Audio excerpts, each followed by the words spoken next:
The nation, it seems, is going to pot. 1 in 10 Brits use cannabis, half of 16 to 24-year-olds claim to have tried it, and the clamour to legalise grows ever more strident.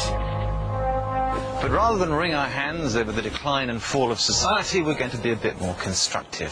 18% of all road traffic fatalities show traces of illegal drugs, with cannabis by far and away the most common. That is a 6-fold rise in the last 15 years, and the reason why tonight we're going to see what happens when you mix dope and driving. Cannabis is smoked either in leaf form or as a compressed resin, but you simply can't say it causes accidents. The effects last for a matter of hours, but traces stay in the bloodstream for up to 4 weeks, which is why it shows up in so many post-mortems. 2 years ago, the government commissioned research on cannabis and driving, but they used simulators instead of real cars, so the research was criticised. Nobody has ever physically put a cannabis user in a car and shown the results on British television. Until now. Meet graphic designer Gavin Campbell, a regular user who's freely volunteered and brought along his own gear. He doesn't drive while stoned, but is as keen as we are to find out what happens when you do. With the help of safety experts, we've devised 3 tests for Gavin to take on a private test track before and after smoking a joint. Now, we don't know what's going to happen, we haven't rehearsed this, so rather than retire to a safe distance, I'm going to go along for the ride. As a benchmark, Gavin took the tests while perfectly straight. The first job was to stop safely at a white line. The second was a cheeky little slalom, and the third was parking in an imaginary garage, all done perfectly, although he did clip a cone at the end. Then Gavin smoked what he regarded as a typical straight spliff. Time for the moment of truth. Just describe what's going on in your head now. It's hard to describe, really.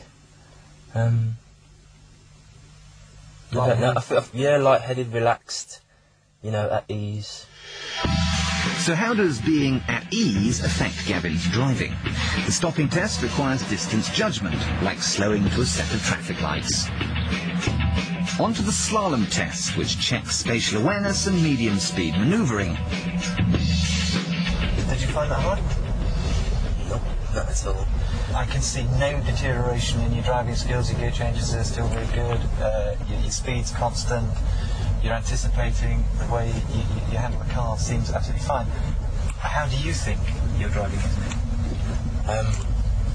I think it feels like I'm driving a lot slower, and I tend to be concentrating a bit more on what I'm doing. Well, that's interesting because you're not driving slow. It's more or less the same speed, 25, 30 miles an hour. I can tell no real difference. Our volunteers' performance was reflecting some of the findings of the government's official simulator tests. Okay. No problems there. In the official tests, subjects were aware of their impairment and hence drove more cautiously. Exactly the opposite effect of alcohol, which is said to promote risk-taking. It's hard to generalise, but you did a run when you were straight, which was worse than that. So, how do you feel about that? I feel good about that, yeah. Was it easier, more difficult, the same? Probably more difficult, because I had to concentrate more. I mean, there would be cars either side, so I really don't want to hit any cars. It was more difficult. Why did you do almost better then than you did before you had your... It's paranoia crossed with concentration, You're paranoid of what might happen, so you concentrate more on what you're doing. We took a step nearer to real life by throwing in a bit of distracting traffic. Gavin followed it safely and competently.